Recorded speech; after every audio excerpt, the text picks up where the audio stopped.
Et c'est comme ça. Si vous voulez laisser faire, si vous voulez que toutes les variétés d'insectes se gèrent entre elles, c'est à ce prix-là. Voilà. Ensuite, on pratique la confusion et la saturation olfactive. Ça, j'en ai parlé. Hein. C'est surtout pour le chou que c'est intéressant. On met énormément de mélisse et de menthe. Et la menthe, je n'arrive pas à en assez. J'ai à peu près une dizaine de pieds dans chaque plate-bande et c'est pas assez. Voilà, c'est pas assez parce que les choux sont tellement gros qu'ils la couvrent. Donc ne me dites jamais la menthe c'est invasif. Hein. Si vous en trouvez un invasif, vous me l'amenez, j'en ai besoin, d'accord? Et donc la menthe et la mélisse, ce n'est pas invasif. C'est invasif quand vous êtes dans une situation, on va dire, de déséquilibre total, hein. Une espèce de calvitie du sol comme ça. Là, c'est sûr, elle va se mettre à l'aise, elle va tout couvrir. Mais en permaculture, moi, j'ai un mal de chien avec la menthe. Hein. J'en ai essayé 6 ou 7 des variétés et ça pousse pas très bien. C'est tout. C'est une plante qui ne prend pas le dessus quand on a des légumes, des très gros légumes sains. Il la couche, il se couche dessus. Voilà. C'est sûr que dans les carottes, il faut pas mettre trop de menthe. Hein. Vous aurez beaucoup de menthe et pas beaucoup de carottes. Voilà. Alors là, je rappelle, œillets et soucis, là c'est partout dans tout le jardin. C'est pas la peine de faire de plants, il y en a partout. Donc c'est des fleurs, des belles fleurs oranges. Voilà. Alors maintenant, qu'en est-il de la sélection des plantes? Parce que jusqu'à là, c'était que des règles. Hein. J'ai pas forcément mis l'accent sur une variété particulière, ou au moins pas un légume particulier. Alors, dans la sélection des plantes et des variétés cultivées, on commence en premier par des plantes qui sont résistantes, totalement résistantes, si possible, aux maladies et aux champignons. Alors les plus difficiles, c'est les tomates et concombres. Tomates, faut savoir que plus la variété est proche de la variété d'origine, plus elle sera résistante. Parce qu'elle a une montée en fruits, une période d'arrivée à maturation très très courte. Alors que les grosses tomates ont besoin déjà d'énormément de temps pour arriver à atteindre leur volume. Après, pour le passer du vert au rouge, c'est encore pratiquement la même durée du temps. Donc quand vous avez de toutes petites tomates, je ne dirais pas qu'elles arrivent toutes rouges au monde, mais c'est pratiquement ça. Elles ont besoin de très très peu de temps. Donc là, on privilégie des variétés malheureusement à petit volume, à petits fruits, mais que vous pouvez quasiment chaque année cultiver sans abri. Donc elles ont que l'oïdium très très tard. Le concombre, là c'est presque encore pire. Le concombre, lui, il a l'oïdium encore beaucoup plus tôt. Il faut le cultiver en l'air. Alors nous, on a une variété de petits concombres sauvages. Alors il faut le goûter pendant 2 ans. Si vous le goûtez tout de suite comme ça, en comparaison avec un concombre traditionnel, il n'est pas bon, il a trop de peau, il est un peu sec. Or, quand vous avez passé 6 mois à manger ces concombres tous les jours, que ça vous a rien coûté du tout comme travail, et que vous savez qu'ils se gardent pendant pratiquement 15 jours dans la cuisine, dans un saladier sans avoir de rides, quand vous savez bien le préparer, vous voyez que c'est un concombre qui a plus de goût que le concombre normal, et il a que des avantages. C'est un concombre extraordinaire. Le problème, il faut 2 cm, 3 cm de long. Donc c'est très petit, quoi, hein, c'est comme une cerise. Mais moi, je plante pratiquement plus que ce concombre parce que j'en ai pratiquement 2 fois plus longtemps que les autres concombres. Et le concombre normal, combien de temps ça fait quand vous n'avez pas de serre? Ça doit faire 2 mois, pas plus. Hein. Donc en gros, vous avez 10 mois, pas de concombre. Hein. Mathématiquement, vous n'avez pas de concombre parce que 2 mois dans l'année, pour moi, c'est rien. Alors que le petit concombre russe, Mélotrie, vous en avez beaucoup plus longtemps. Voilà. Il y en a encore d'autres usages de ce concombre, hein, mais il est plus goûteux et beaucoup plus sympa à utiliser quand vous avez autre chose dans la vie que de vous occuper des concombres toute la journée. Les vignes. Alors les vignes, là, s'il y en a que ça intéresse, il faut taper sur internet cépage interdit sur internet et vous tombez sur une émission radio d'une grosse demi-heure de terre à terre. On vous explique pourquoi on ne vend en France que des vignes malades. Voilà, donc si vous voulez des vignes, sachez qu'il existe des vignes qui sont totalement résistantes aux maladies, aux champignons, et des vignes extraordinaires. Donc c'est essentiellement des vignes foxées d'Amérique du Nord, mais il y a aussi d'autres vignes, d'autres variétés très anciennes qui est chez nous, le muscat bleu, le muscat blanc, il y en a une quinzaine de variétés différentes qui sont très résistantes, pas totalement, mais très résistantes aux maladies. Donc il ne vous reste plus qu'un peu de taille à faire et puis c'est tout. Si vous ne faites pas la bêtise qu'on voit toujours, hein, Alors pourquoi est-ce que les vignerons font ça, planter un plant tous les 50 cm? Mais parce qu'il y a une règle stupide qui leur dit s'ils n'ont pas combien 3500 pieds à l'hectare, ils ne sont pas homologués, donc ils n'ont pas le droit de vendre. Mais eux-mêmes ne savent pas pourquoi ils en mettent un tous les 50 cm. Non, oui, c'est un pied tous les 15 mètres, ou tous les 20 mètres. Et bon, bêtement, on leur dit ils font ce qu'on leur demande de faire. Ils n'ont pas le choix, hein. Je ne veux pas faire de commentaires sur les gens, mais juste sur la réglementation magnifique auquel on a droit, quoi. Donc les pieds de vigne, un tous les 20 mètres, ça fait un peu de taille, mais il n'y a pas de quoi se rendre malade. Par contre, le viticulteur, lui, il a le droit de bosser un maximum, quoi. Et avantage non négligeable, plus on taille la vigne comme un taré, comme ils font, plus elle a de maladies. Ça tombe bien. Le gouvernement fait tout pour vendre des pesticides et des produits qu'il faut, quoi. Alors que quand vous la taillez peu, vous avez peu d'entrées, peu de blessures. Si tous les jours on vous écorche, on vous taille les doigts, c'est la même chose, hein, le bout des doigts. Hein. Il y a tôt ou tard des infections qui rentrent. Hein. Vous avez beau mettre les pansements, les médocs, tôt ou tard il y a des infections qui rentrent. Donc moins vous taillez la vigne, plus elle est résistante. Hein. Donc il faut avoir un pied de vigne. Il faut savoir qu'un pied de vigne, ça fait entre 40 et 60 mètres carrés de culture. Vous pouvez carrément couvrir tout un bâtiment avec, hein, au moins 2 façades. Et dans ces conditions-là, la vigne, vous ne pouvez absolument pas manger tout ce que produit un pied de vigne. Un seul pied de vigne. Voilà. Les kiwis, donc c'est des variétés sauvages de kiwi. Le kiwi, bon, il y a des variétés de kiwi qui sont très goûteuses et très sucrées là depuis 10 ans. Les kiwi gold, sorelli et puis d'autres. Mais il existe des variétés sauvages de kiwi qui sont naturellement, je crois, 3 fois plus riches en sucre et en arôme que le kiwi normal. Et donc pourquoi se priver de ce kiwi, sachant qu'il résiste à moins 35, c'est quand même un peu dommage.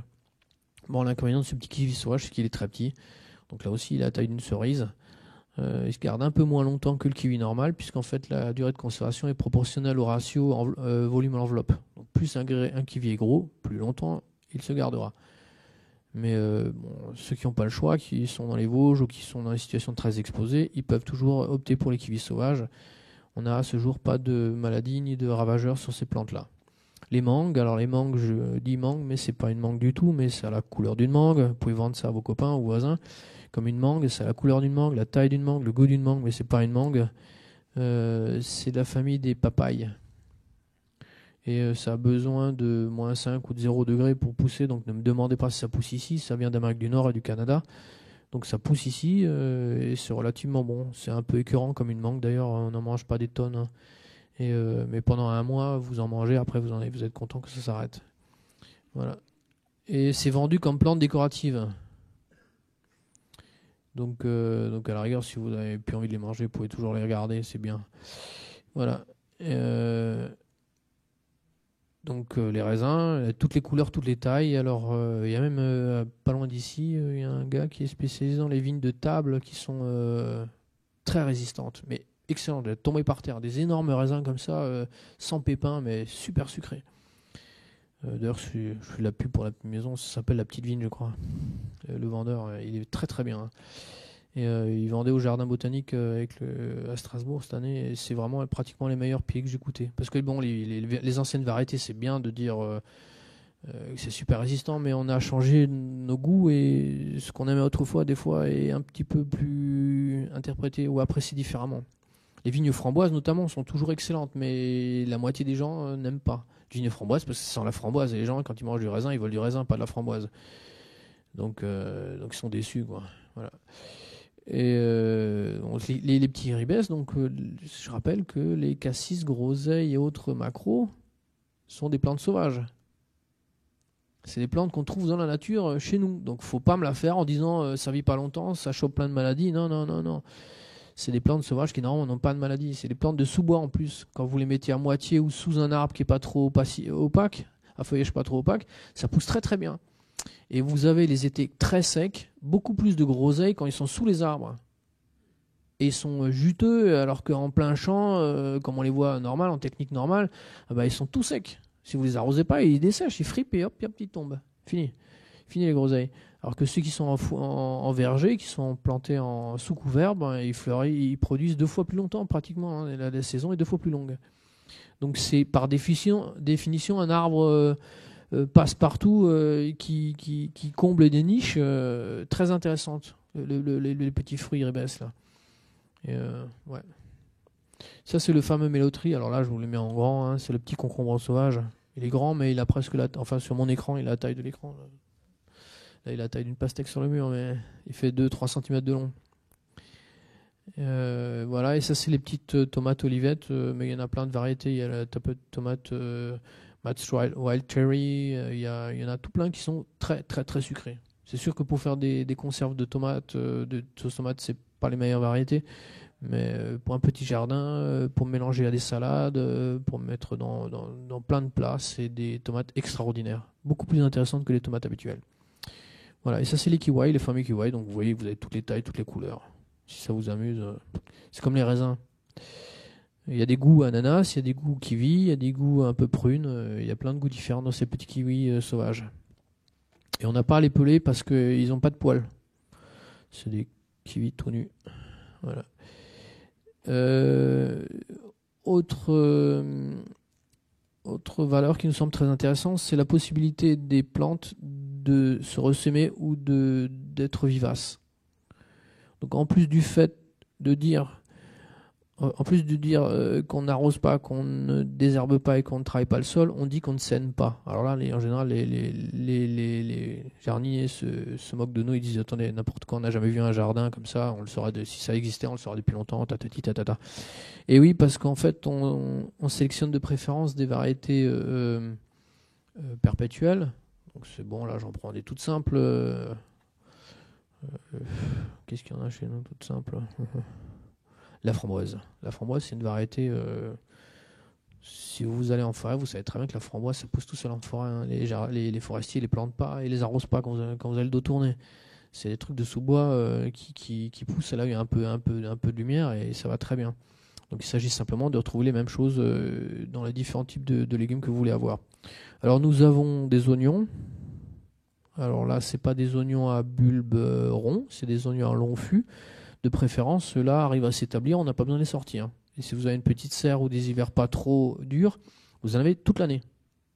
Alors on a des oignons, en fait des liliacées des oignons à long fût qui ont des goûts d'oignon et d'autres qui ont des goûts d'ail, d'autres des goûts de cive, hein, cive ou ciboulette.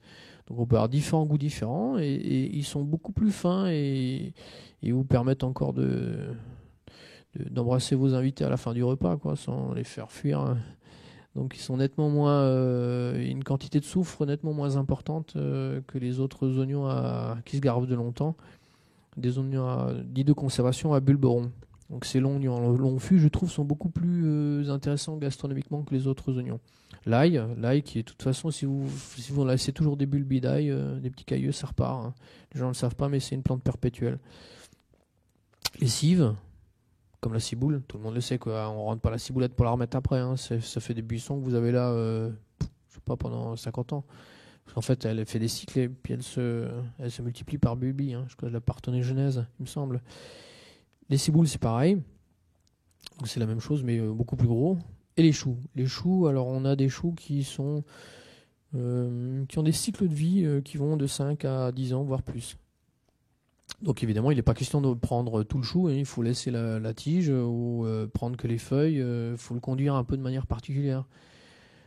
Et ce chou donc devient énorme et souvent bien meilleur que les choux du commerce. À tel point qu'il y a des choux qui sont totalement interdits de cueillette dans la nature. Ces choux ont quasiment disparu. Et ça c'est le chou maritime, mais le chou, encore le chou maritime en Bulgarie, notamment, il est considéré comme bonbon par les enfants parce que les petits fruits, les graines sont très sucrées.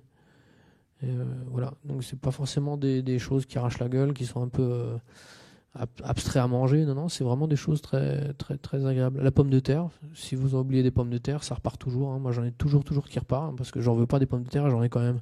C'est parce qu'en fait, je suis pas assez soigneux pour les récupérer toutes. Donc, il y en a toujours des pommes de terre chez moi. Mais c'est anecdotique. Les épinards, alors les épinards, c'est plutôt des autres kénopodiacées plus courants qu'on consomme comme épinards, qui ont la principale caractéristique, indépendamment du fait de se ressemer tout seul, parce qu'elles sont des plantes pionnières, de contenir 3-4 fois moins d'acide oxalique que l'épinard. Donc c'est beaucoup plus sain de consommer les variétés sauvages que les épinards eux-mêmes. Je parle pas du goût, hein. Après, chacun fait comme il veut. Mais moi, j'ai des épinards sauvages que je trouve beaucoup plus fins que l'épinard normal. Enfin, non, un peu plus fin. Beaucoup, c'est peut-être exagéré, mais c'est très très doux et c'est vraiment excellent. Donc là aussi, vous pouvez essayer. Il y a plein de variétés différentes qu'on regroupe sous le terme épinard sauvage. Les fraises, alors les fraises, il y a essentiellement deux types de fraises. Il y a la fraise des bois, qui, bien amendée, donne des fruits 2 fois plus gros que la petite fraise des bois Rikiki. Mais quand vous avez une bonne grosse fraise des bois, je peux vous dire que le parfum est extraordinaire. Vous en mangez pas une barquette entière, vous mangez 10-15 petites fraises des bois et ça comble le palais pendant 1 heure. Hein. C'est très très très parfumé. Ça me viendrait pas à l'idée de manger une grosse barquette, comme les grosses fraises du commerce. Et sinon, il y a des fraises anciennes, mais j'ai pas encore réussi à trouver. C'est des fraises qu'on retrouve dans certains jardins très vieux. C'est des fraises qu'on cultivait autrefois et qui n'avaient pas besoin d'être répiquées tous les 3 ans ou tous les 2 ans. Donc c'est nettement moins gourmande et très très très très intéressante à voir. Mais moi, je suis parti plutôt dans les fraises des bois. Pourquoi? Parce que on utilise le fraisier comme couvre-sol. Donc on en met à peu près 20 fois, on en met pratiquement toutes les plates-bandes, hein, parce que c'est un couvre-sol, donc c'est en dessous des cultures. Et quand vous en mettez vraiment vraiment beaucoup, vous en fichez de savoir si le plante mère produit ou pas. Vous en avez à chaque virage, à chaque coin de rue dans votre jardin, il y a des fraises. Donc la notion de rotation, de repiquage, de stolon ou d'élimination des plantes mères est moi, c'est des concepts qui me déplacent complètement. Hein. C'est pour les gens qui n'ont rien d'autre qui ont rien dans la vie, quoi. Hein. Mais si vous blindez de fraisiers, vous allez voir, c'est assez joli comme petite plante. Et pas les grands fraisiers, parce que ceux-là, ils montent assez haut, ils couvrent tout. Mais les petites fraises des bois, il y en a certaines qui sont très bonnes en plus. Hein. Il y a différentes variétés, et il y en a qui sont excellentes. Et si vous l'utilisez comme fraisier des bois, mais après, vous comprenez pas les gens qui arrachent et qui achètent, qui jettent, qui déplacent leurs stolons et qui empirent, qui les achètent. Ça, c'est un truc qui... Je sais pas comment ils font les gens, mais bon, bref. Les fèves, alors les fèves, ouais, je sais pas si c'est une erreur que ce soit là, je sais pas si c'est perpétuel. Bon, ça arrive que les fèves d'Aguadoul se repartent de nouveau, hein, elles font tomber leurs grains et puis après, enfin leurs fèves et après ça repart. Mais c'est un peu gonflé de les mettre là. Enfin bon, moi je les mets quand même là. Enfin, je les laisse, on va dire. Les haricots, alors il y a des haricots, les gros haricots du Portugal qu'on appelle orteils de pêcheur, qui sont très très gros hein, et plus doux que les cocos et autres haricots secs, qui repartent aussi, soit de la racine si vous la paillez bien, mais c'est pas encore arrivé chez moi. Par contre, les graines, elles passent tout l'hiver dehors et après ça repart quand elles tombent. La livèche, vous le savez, l'ânette, c'est pareil, ça ressème tout seul et tous les autres aromatiques qu'on connaît. Alors ça, c'est la noix de terre. C'est une tubercule qui vient d'Amérique du Nord et qui contient énormément de protéines. Donc, s'il y avait un légume à avoir ou par lequel commencer, ce serait celui-là. Et je l'ai fait plusieurs fois goûter, notamment à mes enfants, et je leur ai mis ça dans l'assiette, je leur ai demandé ce que c'était, ils m'ont dit que c'était des châtaignes, j'ai dit c'est pas des châtaignes, ils m'ont dit, ils ont rigolé, ils ont dit mais si on connaît, on sait ce que c'est que des châtaignes, c'est des châtaignes que tu as trop cuites, mais c'est des châtaignes. Ça a exactement la texture de la châtaigne, le goût de la châtaigne, mais c'est pas une châtaigne, c'est comme une patate, ça pousse sous la terre, quoi. Et vous mettez un bulbe et au bout de 1 an, vous avez déjà 10 bulbes. Et puis chaque année, ils vont grossir jusqu'à atteindre presque le taille de poing, quoi. De temps en temps, j'en ai un très grosse comme ça. Ça fait une patate de taille moyenne. Mais en général, c'est un peu plus petit. Ça fait entre 3 et 8 cm de diamètre. Mais c'est un peu plus long à cuire que les patates. Et l'énorme intérêt, c'est que c'est protéiné. Donc c'est à la différence de la patate qui va vous faire de vous un Américain, hein, donc aussi large que haut. Qui en fait pas du tout nutritif la patate, hein, c'est juste fait pour gonfler quoi. Hein. Ça c'est des protéines. Donc c'est quelque chose de très. Je crois que c'était la principale source d'alimentation en quantité, hein, pas en qualité des Indiens d'Amérique du Nord. Donc c'est pas du tout anecdotique comme légume. Et il n'y a rien à faire quand vous en avez, vous pouvez pas le faire crever ce truc-là. Ça monte à 4, 5, 6 mètres de haut si vous le palissez contre une façade. Et en permaculture, dernier élément qui est très important pour nous, c'est une plante qui fixe l'azote. Donc autour de cette plante-là, tous les autres légumes seront nourris en azote. Donc c'est une plante qui compte pour deux, quoi. Vous avez la production pour vous, mais la production pour l'environnement végétal. Oui, une question? Apios americana. Apios americana. Le prix normal, c'est 50 centimes ou 1 euro, hein, la tubercule. Hein. Donc sur internet, ils la vendent entre 5 et 10 euros. La tubercule, il faut attendre que les cours baissent. Mais non, là, je viens d'en acheter 120 à peu près 80 centimes. Cette année, il n'y en a pas beaucoup, je sais pas pourquoi. Mais comme dit, une fois que vous en avez, il faut en acheter tout de suite. Même si vous n'avez pas de jardin, vous les mettez quelque part, vous les repérez, ça vous laissez proliférer et après vous multipliez. Voilà. Mais c'est pas mauvais, hein, voilà, accessoirement, il n'y a pas de GOG, hein, d'épines sur ce truc-là. Et puis elles sont toutes attachées par une ficelle. Quand vous tirez un bout de ficelle, vous tirez, vous en avez autant que vous voulez. Vous arrêtez de tirer un moment, vous coupez, vous laissez le reste dedans et ça repart. Elles sont toutes attachées comme ça par une seule racine. C'est une nodosité qui se développe le long d'une seule racine. C'est une racine file, quoi. C'est pas un chevelu racinaire vraiment, c'est une racine. Voilà. Alors ça, c'est les oignons à long fût. Hein. C'est la cive de Saint-Jacques, je crois, celle-là. Ça, c'est le poireau d'été. C'est un poireau viril. Hein. Ça, vous pouvez épater vos voisins avec ça. Vous avez toujours l'air bien avec ça. Vous dites, non, c'est pareil, il en a, lui, celui-là, un poireau. Vous avez son poireau, là. Et c'est les poireaux d'été qui sont très grands. On appelle ça l'ail éléphant au Canada parce que ça développe un cailleux qui a un seul cailleux à la taille de toute une tête d'ail normale, voire même encore plus gros. C'est énorme. C'est pratiquement un seul cailleux gros comme un œuf de poule. Je ne sais pas si vous imaginez. Alors quand vous en avez 10 ou 15 sur une tête, c'est énorme. C'est vraiment énorme. Et ça se mange comme ail grillé, sans avoir les côtés désocialisants de l'ail, quoi. Et vous pouvez manger le poireau si vous laissez les cailleux dans la terre. Vous pouvez manger le vert, donc il faut le couper. Hein. Et vous avez un poireau d'été. Si vous aimez manger les poireaux d'été. Sinon, vous mangez les poireaux d'hiver. En hiver, ils sont plus petits, ceux-là, beaucoup plus petits. Il ne faut pas les montrer aux voisins, ceux-là. Et ça, c'est les oignons à bulbe rond, donc des oignons de conservation qu'on appelle les oignons patates. Alors, il y a, je crois, 17 variétés d'oignons qu'on recoupe sous l'appellation oignon patate. Et la plupart sont rikiki. Et ça, c'en est un gros. On a réussi enfin à trouver un vendeur de gros. Gros, ça veut dire 4 cm, pas plus. Donc, en fait, un oignon de conservation, pour nous, ça a 4 cm de diamètre. Ça a le goût d'un oignon blanc. Donc, c'est très sucré, c'est très parfumé, mais ça pique pas beaucoup. Donc ceux qui n'aiment pas les oignons, pour eux c'est l'idéal. Hein. Ça contient peu de soufre, donc c'est digeste. Vous passez pas le lendemain, vous n'avez pas les poches blanches comme ça sous les yeux. Et voilà. Et donc c'est des oignons qui se gardent aussi plus longtemps que les autres oignons. German Brown. Donc l'allemand brun, quoi. Il n'y a pas de relation à Hitler hein, là-dedans, c'est avant Hitler. C'est un oignon de multiplicateur ou oignon patate. Mais le plus simple, c'est vous m'envoyez un mail, je vous dis où le trouver celui-là parce qu'il y en a plein des vendeurs et c'est la plupart du temps c'est des oignons qui dépassent pas 1 cm ou 2 de diamètre. Alors là, je peux vous dire que les gens le font une fois, pas deux. Après, c'est poubelle tous ces trucs-là. Mais cet oignon-là, on va dire à 3-4 avantages sur les autres oignons et un inconvénient. L'inconvénient qu'il a, c'est qu'il est plus petit que les autres oignons. Par contre, il se garde plus longtemps, il est plus parfumé et il est pas, enfin, ça vous fait pas des flatulences ou des rots. Puis en finir quoi. Voilà. Je trouve qu'il est très très bon. Mais de préférence, on prend les oignons à long fût. Et puis après, il y a des salades. Donc ça, c'est la salade de Noël des Italiens. C'est la chicorée asperge. Et celle-là, donc, c'est comme toutes les chicorées, c'est une plante sauvage. Hein, vous la recépez, ça repart, ça se ressème, ça vit sa vie. Hein, c'est comme les pissenlits. Hein, ça s'achète pas les pissenlits normalement. Ça se trouve dans les champs. Et ça se mange au milieu de l'hiver. Donc traditionnellement on connaît que la mâche chez nous. Les gens me disent ouais tu manges pas la mâche. Si, j'en ai tellement mangé que j'en ai marre de la mâche.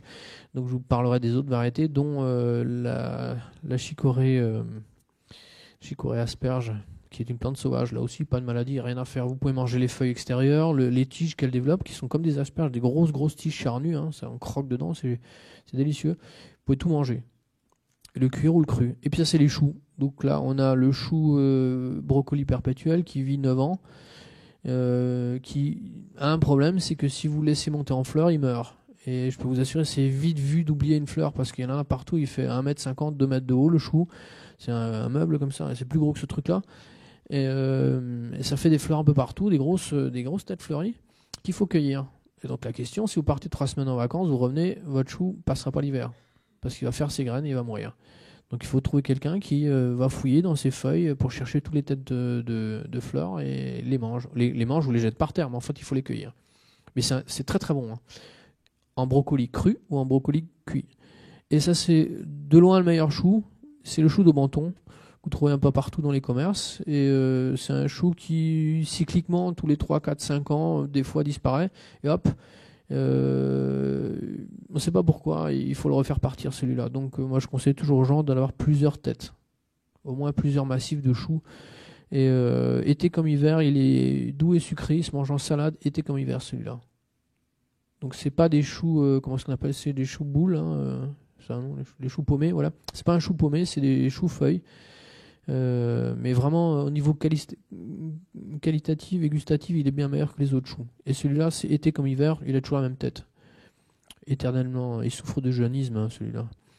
Voilà. Et voilà. Dernière piste qu'on suit en permaculture, c'est des sélections de, entre guillemets, mauvaises herbes. Donc c'est vraiment, on va dire, des plantes increvables, plus qu'adaptées, puisque ce sont celles contre lesquelles on lutte habituellement. Ben, ce sont ces plantes-là. C'est la voie royale de la permaculture, en fait, c'est ne rien faire du tout, quoi. C'est manger les mauvaises herbes. Donc il faut juste d'abord acquérir une culture qui vous permette de voir, en fait, de lire le paysage et d'identifier dans ce paysage spontané autochtone ce qui est votre alimentation possible et si possible bonne. Et après, favoriser ces plantes, parce que ces plantes-là, comme par hasard, se développent dans des terrains particuliers. Donc c'est à vous de mettre ces conditions en place pour pouvoir donc en faire des cultures. Alors il y a la roche qui est une Chenopodiacée, donc une plante pionnière qui monte, que vous le voulez ou non, il y en a partout des graines. Alors là, nous on privilégie la roche rouge, qu'il faut conduire un petit peu, parce que si vous ne l'accueillez pas tout le temps, elle monte tout de suite en graines, et puis donc elle s'arrête. Mais si vous savez la consommer, elle produit assez longtemps. Le mouron des oiseaux, demandez à des maraîchers, hein, s'ils ont des mourons des oiseaux à vendre, on vous jettera je sais pas quoi à la tête. Mais tous les maraîchers ont des mourons des oiseaux parce que c'est leur plaît. C'est une très bonne salade, hein. C'est une très ancienne salade d'ailleurs, hein. C'est une des meilleures salades qu'on disait autrefois au Moyen-Âge. C'est une petite salade très délicate, qui est un peu comme les cressions aliénois, très léger, donc il faut peut-être pas manger que ça, mais vous mettez 20 ou 30% dans une salade, ça expanse un peu la salade, ça la rend très très légère. Et moi je trouve que c'est pas mauvais comme goût. Ensuite il y a le pourpier d'hiver, qui a rien à voir avec le pourpier d'été, qui est beaucoup beaucoup plus délicat. C'est la variante hivernale du mouron des oiseaux. Le mouron des oiseaux couvre tout en été et à l'intersaison, et pourpier d'hiver, lui, il ne pousse qu'en hiver. Je remplis partout mes serres d'hiver parce que ces serres en été, je les ouvre, donc je mets des plantes tropicales dedans, des aubergines, des trucs comme ça. Et dès qu'elles ont terminé leur cycle, sans que je n'ai rien à faire, l'intérieur des serres se remplit de cultures d'hiver spontanées, dont notamment le pourpier d'hiver. Il n'y a rien à faire au Canada, ça vient du Canada, je crois, le pourpier d'hiver. Au Canada, on dit que quand vous en avez une fois à la Clayton de Cuba, vous en avez toute votre vie. Vous ne pouvez pas la massacrer. Ça revient pas forcément bien toutes les années, mais 2 années sur 3, elle vous remplit toutes les serres d'hiver. Tout, c'est plein. Et donc il faut simplement asseoir des légumes qui sont capables de la coucher, sinon ils ne montent pas. Mais ça, elle le fait assez rapidement. Ça se fait assez bien, ça. C'est pas une culture contre laquelle vous devez lutter. Ça couvre tout, c'est ce qu'on veut en permaculture, on veut une couverture totale du sol, mais ça tolère encore d'autres plantes à côté. Voilà, et donc ça monte tout seul, il n'y a rien à faire. Après, il y a le lierre terrestre. Bon, ça c'est vraiment un condiment, hein. On n'en mange pas beaucoup. De l'épière, avec lequel aussi on peut faire des sauces. De la sauge, tout le monde connaît. Là aussi, on ne mange pas des salades de la chose, hein. C'est vraiment très fort. La menthe et la mélisse, qui sont des plantes extraordinaires, malheureusement qui ont des difficultés à venir en permaculture. La mauve et la rose trémière, qui est aussi une mauve. La rose trémière dont on mange les feuilles. Les feuilles, parce que la mauve, c'est une salade traditionnelle. Mais les petites salades, des petites feuilles de salade qui font 3 cm sur 3, moi ça m'amuse pas trop. La rose trémière, on a des feuilles qui font 15 sur 15 ou 20 sur 20 des fois. Là on peut manger. Là il y a quelque chose à manger. Donc la rose trémière a des très belles feuilles, sans trous en fait. Quand vous mangez régulièrement les feuilles, ils n'ont pas de trous, hein. Et la bourrache, pour ceux qui aiment, la consoude, qui est un excellent légume avec lequel on peut faire des nems. On peut faire des beignets avec des pâtes à bière. On peut faire plein de choses avec la consoude. C'est un très très bon légume. Voilà. Et en plus, là, c'est pas la consoude classique qu'on plante, celle qui est d'ici, on plante la consoude stérile de Russie qui n'est pas, enfin, nettement moins invasive. Donc c'est vraiment une culture très agréable. Voilà, donc ça c'est la roche rouge. Ça c'est le Moron des oiseaux. Ça c'est la version hivernale, donc la Clayton de Cuba, qui est vendue dans les boutiques de luxe. Ça c'est la consoude. Ça c'est le chardon-marie, qui est aussi un très beau légume, une très belle salade. Et ça c'est le rose trémière. Et ça c'est des hémérocales. Alors ça c'est pas dans la catégorie mauvaise herbe vraiment, mais c'est une plante, pour ceux qui connaissent pas, c'est une plante que les gens n'aiment pas trop parce que ça fait tous les jours des fleurs qui durent qu'un jour, qu'une seule journée. Mais l'intérêt de ces fleurs, c'est qu'elles sont très bonnes, elles ont un peu le même goût que les laitues iceberg. Vous voyez comment c'est? C'est un petit peu sucré, c'est très craquant. Alors il ne faut pas prendre la variété Fulva, la orange, hein, celle qui est en papier crépon orange, parce qu'elle n'est pas très bonne à manger et surtout elle ne se garde pas. Elle supporte pas la vinaigrette. Quand vous faites une salade avec ça, vous avez comme du papier crépon tout écrasé au fond du saladier, ça c'est plus du tout présentable. Alors que les variétés à fleurs simples, très charnues, se conservent déjà plus qu'un jour et surtout ont une tenue avec la vinaigrette. Et elles sont craquantes comme la salade. Et tous les jours, vous avez, avec quelques pieds, tous les jours, vous avez 1 ou 2 saladiers de fleurs, donc des légumes feuilles, qui sont très très bons.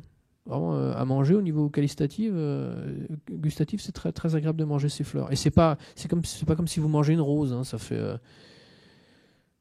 quand vous mangez une rose, vous savez que vous mangez une rose, alors que quand vous mangez ces fleurs, vous avez l'impression de manger de la salade de la laitue. C'est très bon. Elles ont des fois des parfums un peu forts, mais il faut prendre des variétés qui sont agréables. Alors là maintenant on attaque l'avant-dernier ou le dernier chapitre, c'est le chapitre des installations. Donc il y a les serres d'hiver, c'est de loin les serres les plus intéressantes en permaculture parce qu'en Alsace, pendant la période froide, qu'est-ce que vous mangez d'habitude? Les choux, les poireaux, la mâche, c'est à peu près tout. Hein. Et on va dire au frais, hein, pas ce que vous avez sorti et mis en cave, c'est-à-dire les autres légumes racines.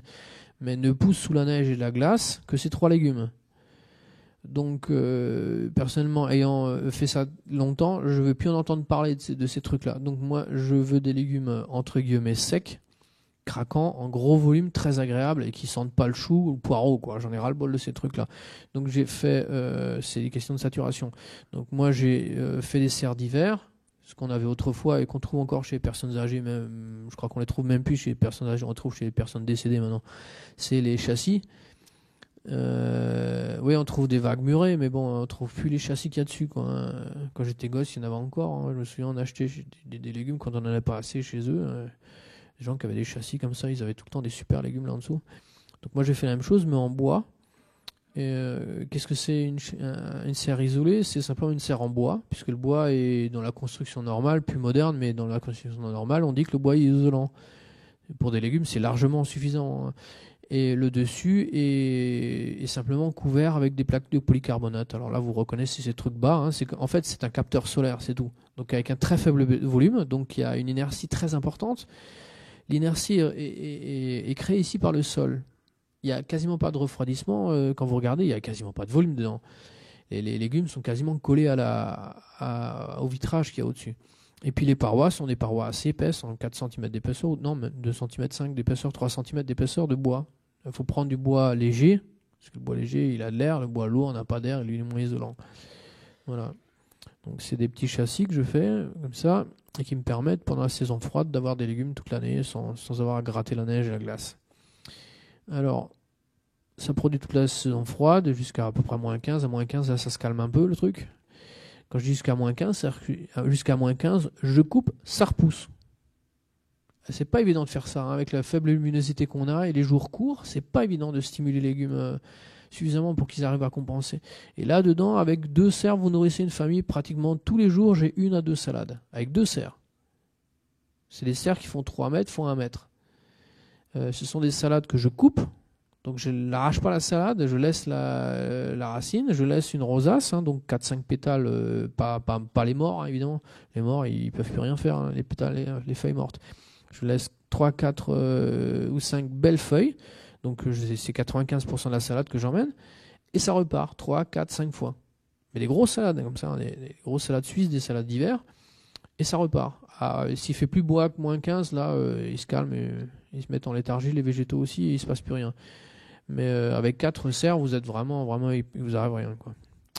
Voilà. Et ces serres ont la caractéristique aussi, été comme hiver, de ne pas nécessiter d'arrosage. En hiver, c'est simple, ça condense à mort, donc ça pisse partout dedans, hein.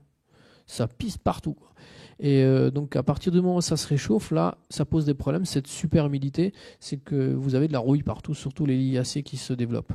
Donc dès qu'il commence à faire un tout petit peu chaud, c'est-à-dire dès que ça approche les 0 degrés, jusqu'à 5 degrés, il faut impérativement enlever, tout ouvrir.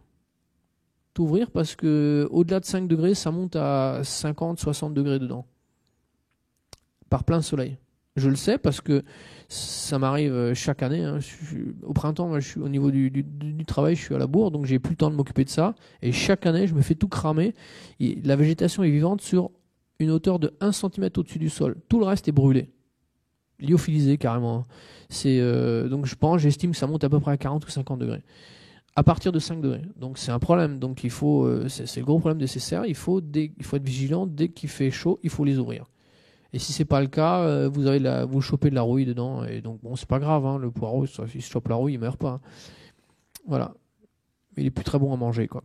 Voilà. Mais en été, c'est pareil. La quantité d'humus dedans fait que je n'arrose jamais ces serres.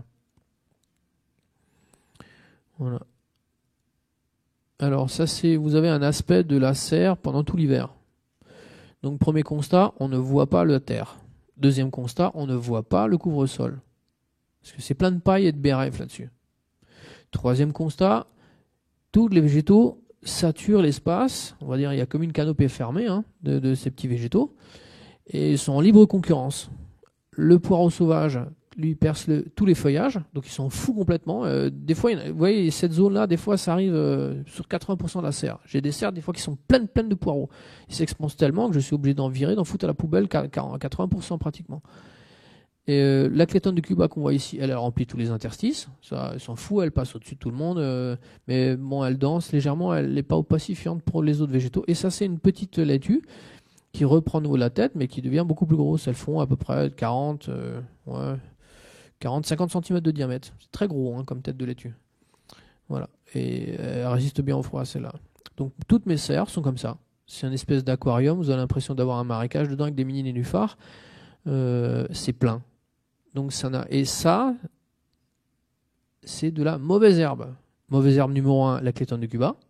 Mauvaise herbe numéro 2, le poireau sauvage. C'est pas un truc. Les poireaux sauvages en fait que j'ai, sont tous issus de 3 poireaux que j'ai achetés quand j'avais 15 ans, c'est-à-dire il y a à peu près un peu plus de 30 ans. Et je les avais achetés, je me souviens, assez cher, 3 poireaux, et depuis j'en donne à peu près 1000 ou 1500 chaque année de ce tout petit jardin que j'ai. On est obligé de les sortir, sinon ils envahissent tout. Et donc c'est aussi une mauvaise herbe, ça. Il y a juste la laitue qui n'est pas une mauvaise herbe. Laitue ou d'autres légumes que je coince là-dedans et qui vivent leur vie. Mais c'est un paysage fermé, vous avez une illustration parfaite de la permaculture. Je ne fais rien, ça pousse tout seul. Et c'est essentiellement de la mauvaise herbe. Voilà. Donc vous avez là les 3 variétés que j'ai dans cette serre, mais j'en ai d'autres, hein. Voilà.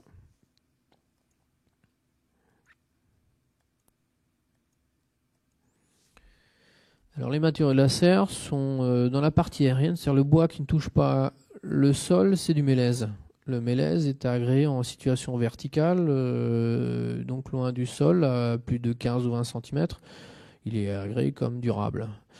Par contre, quand en situation enterrée à proximité du sol, il n'y a qu'un bois que vous pouvez utiliser chez nous, c'est le robinier ou le faux acacia. Donc la partie basse, c'est du robinier, c'est de la dose de robinier, hein, donc c'est une pelure de tronc, ça vaut 5 € le mètre carré, donc c'est rien du tout, hein. Et en haut, j'ai mis de la planche de mélèze parce qu'il faut que ce soit un peu jointif.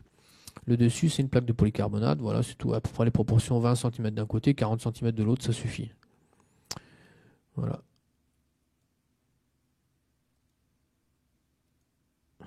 Là, j'ai le détail du matériel. Et puis le reste de l'inox, parce que le mélèze est acide, donc vous corrode toute la visserie. Voilà. Et le coût d'une serre, c'est 80 €.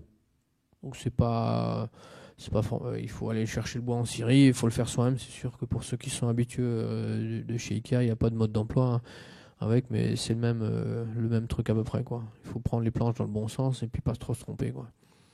Mais c'est du travail de cochon, une serre, c'est pas un meuble, hein. C'est clouer des planches, c'est tout. Voilà.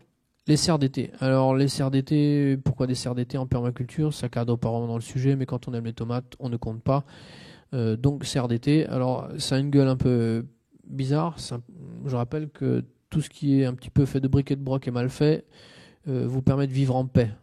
Si c'était une belle serre avec des montants d'aluminium, des portes, des charnières et un petit cœur au-dessus, là, je vous assure, ça dure pas qu'un jour. Ils se font une joie soit de me casser les vitres, soit de me piquer toute la serre. Donc il n'y a pas de serre digne de ce nom. Il y a un truc fait de briques et de broc. Donc c'est comme une charpente à entrer en mélèze, des poteaux en châtaignier et un film de serre professionnelle. Donc c'est pas du matériau de mauvaise qualité. Vous voyez dedans ma fille qui a la même taille que moi. Donc ça fait à peu près 2,20 m jusqu'à l'entrée de ferme et puis 3 mètres, à peu près 3,20 m jusqu'au fêtage. C'est des petits pieds de tomates. Et c'est plein. J'ai 2 serres, ça fait 50 pieds. Ça permet pas tout à fait de passer l'année en sauce tomate et en salade. Voilà. Alors spécificité, ça limite le milieu. À l'exception de l'année dernière,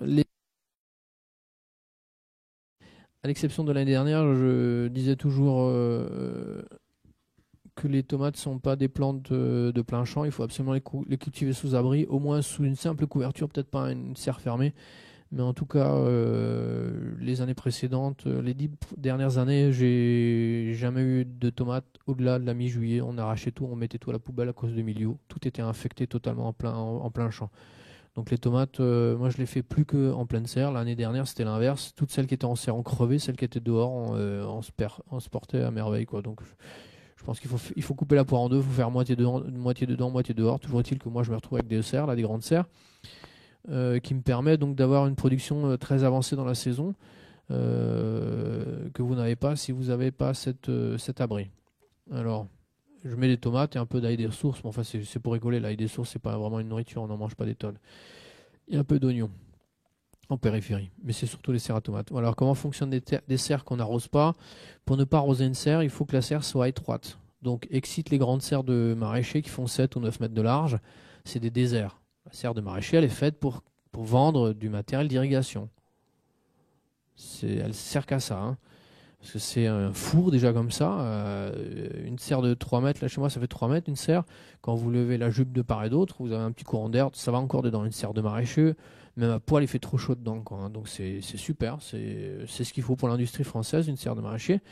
Donc moi je suis pas dans ce courant-là, donc je mets une serre très courte, l'eau tombe sur le toit, ruisselle sur les côtés, tombe sur le sol. Sur le sol, entre les allées, qu'est-ce que j'ai mis? J'ai mis de l'herbe. L'herbe, c'est surtout ce qu'il ne faut pas mettre dans un jardin. Pourquoi? Parce que le réseau racinaire ferme et imperméabilise relativement la structure du sol. Donc l'herbe qui tombe dessus ruisselle de côté, là où il n'y a pas d'herbe. Et là où il n'y a pas d'herbe, j'ai fait, donc à l'intérieur de la serre, j'ai fait 2 fossés que j'ai remplis de bois, de troncs d'arbres et d'humus. Or, le bois comme l'humus stocke l'eau. Et donc à ce phénomène-là s'ajoute l'extrême condensation qu'on a toute la saison dans ces serres. Et l'un plus l'autre font que je n'arrose quasiment jamais mes serres. L'année dernière, j'ai arrosé 3 fois. Avant de partir en vacances, j'ai filé les clés du jardin à une copine. En rentrant, j'ai demandé si elle arrosait. Pendant toute la période chaude, elle m'a dit non, je n'ai pas arrosé.